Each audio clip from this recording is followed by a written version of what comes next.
This is a free sample of the book Rise Above Rejection by Cairo Copeland. The first half of this book is posted right here on YouTube, free for everyone to listen to. If you like this content and want to hear or read the rest, or want to listen to it free of ads, visit reinventideal.com/reject. The book is available on Kindle, paperback, and Audible at reinventideal.com/reject. Chapter 3. How the Blue Pill Poisons Prospecting Males. We've spent years trying to build up the self-esteem of an entire generation and have created a world in which the word no carries more power to wound adults more deeply than ever before. Teenage males believe the solutions to their problem are money, hot transportation, expensive dates, gifts, excitement from an expensive lifestyle, muscles, height, hot sex, perfect facial symmetry, popularity, acting like a jerk, and having a big dick. These are all assumptions, but developed for a reason. Lack any of those, and that's why he believes girls are not dating him. The generalizations are easy and convenient to believe.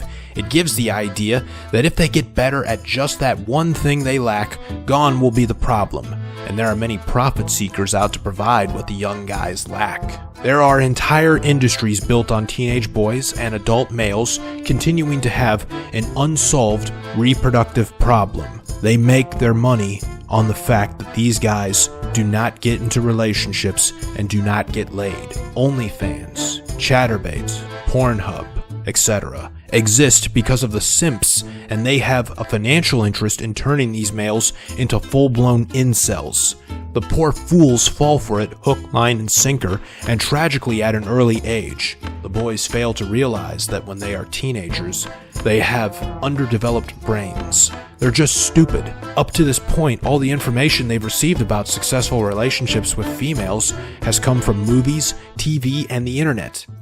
In those outlets, all you see is just what you want to see. That's all they sell to you. You are ignorant to your ignorance because you perceive yourself to be an adult. Legally, you are considered one at 18, but developmentally, you are not until age 26. You fail to see that girls are stupid too because they are also teenagers.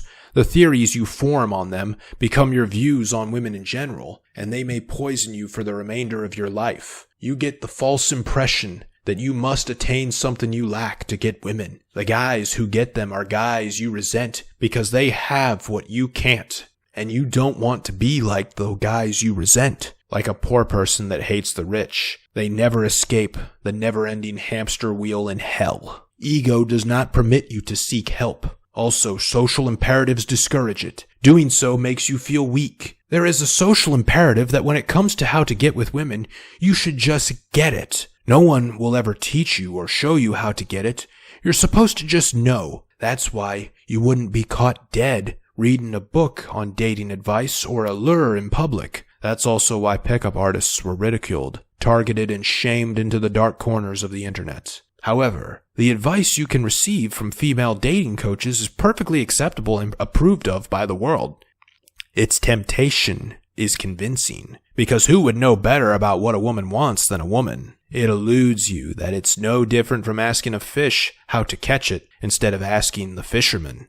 But if you want to be a lifelong incel, take your dating advice from a female. Worse yet, these coaches have no idea what it's like to be you. They have never lived nor understood life as a male.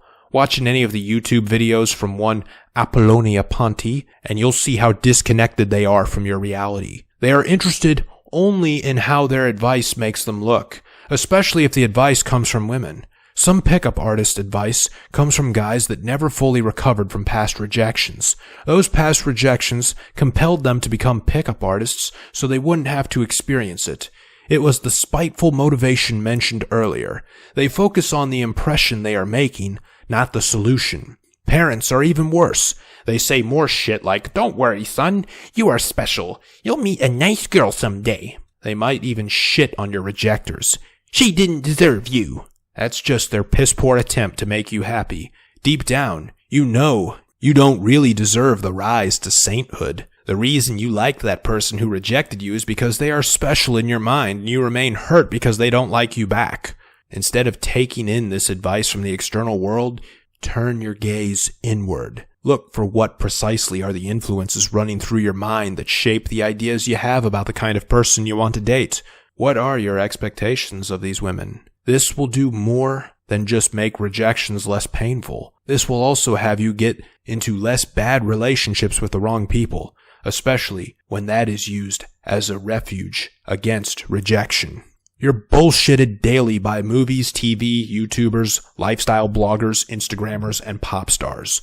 Their purpose is not to teach you or talk about the harsh realities of life. They exist only to set unattainable standards for you, so you keep buying shit you don't need but are convinced you do. You want what they have, not realizing what they have is fake, particularly in this age of social media. Girlfriends from movies do not exist, even while the strongest thought you have while watching them is that you deserve someone like that. The fantasy e-girlfriend is additionally poisonous.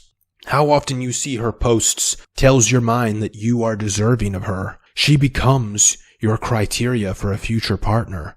In pursuit of this fantasy, you detach yourself from reality, personal development, a great career, self-awareness, emotional intelligence, and evading and minimizing traumatic experiences. When the world fails to live up to that fantasy, you start to think, what the fuck is wrong with everyone? When the truth is that your fantasy is what's wrong.